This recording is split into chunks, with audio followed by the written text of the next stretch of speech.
Hi, welcome to this new tutorial for learning C#.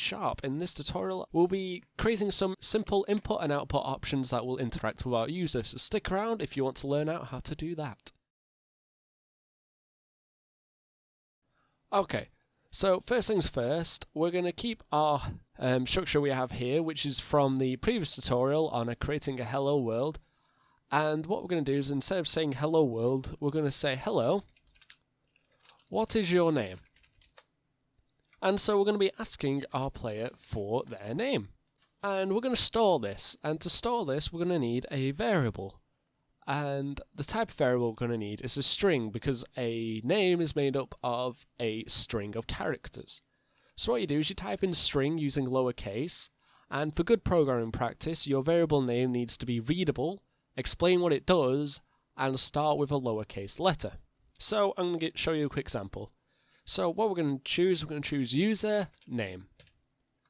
And then you put your semicolon because that's the end of that declaration. So that's readable. It makes sense, you know, it's username, so it's easy to read. It explains what it's going to be holding. It's going to be holding the user's name. And it starts with a lowercase letter, and the second word starts with an uppercase letter. So what we're going to do here is we're going to say username equals console.readline. So now we're assigning that string variable the data that is inputted by the user when they press enter. So we're then going to say console.readline, and we want to interact with this user. We want to make them feel like their input has been worth it. So all I've done here is open my brackets to read line, open my speech marks, which have then automatically closed themselves along with the bracket, and put my semicolon at the end. Now all I need to do is create my speech. So we're going to say hello. And then we're going to put space, and we're going to do something special here. We're going to do a curly bracket, a 0, and then another curly bracket. So right now, if we were to put this, we're going to put hello and this curly bracket, 0 curly bracket. Like, what does that mean? It doesn't mean anything. That's not the user's name. It's not. But what that tells it is that we can place a variable where that bracket and 0 are. To do that, after these speech marks, put a comma, and then put the name of your variable, which is username. So now this is telling the program, in place of bracket 0 bracket, put the value of username. And then we're going to simply halt our program with a console.readline. And when we press start,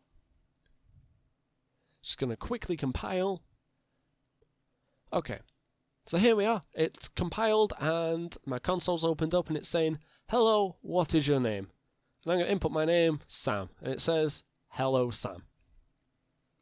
So as you can see, instead of that curly bracket, 0 curly bracket, we have our name. And if you want to have the user enter the name on the same line, what we can do is up here change this right line to right, and then if we just put a space after the hello, what is your name, we'll have a space, and then we can write on that exact same line. So if I show you, hello, what is your name? Sam. Hello, Sam. So that has the data inputted on the same line, which can sometimes be more useful than having them input it on the line below. Okay. Now we want to have a bit more interaction than hello, what is your name? Why are they asking your name? Well, maybe they just want a bit of information about you, so we can put hello, name, comma, how old are you? So we'll ask them for their age. And to store the age, we're going to need a new variable. And what we're going to do is on the line below, we're going to type int. Now, int stands for integer, and the term int is actually an int 32. There's more on that later. However, that simply means that it will have 32 bits of storage for this integer, which is perfectly fine for someone's age. That's actually completely over the top. So we're going to put user age. We know that's going to be a number, we know what it's going to store, and again, it's really readable because it's actually some words. And we're going to put user age equals console.readline. Oh no, we've run into an error. The error is we cannot convert string to integer. So to convert our string to an integer, we have to do user age equals, and then we'll type the variable type, which was int, and then we have to use this method called parse, and just put a bracket around that console.readline, making sure not to empty these brackets here. We need to keep the readline brackets. Int.parse is telling the program there's a number in this string and I want it. And so it will get the number from that string and turn it into an integer.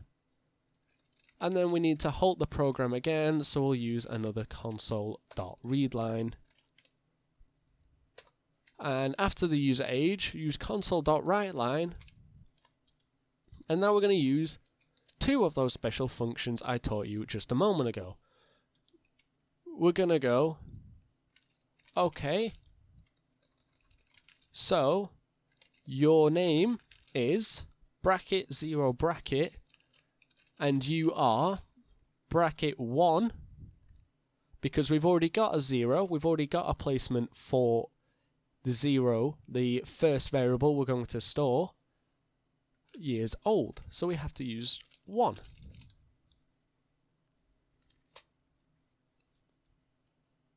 And then after the speech match, we use brackets, username, because we're entering their name first, and that's the 0th one, and then the first is our second variable.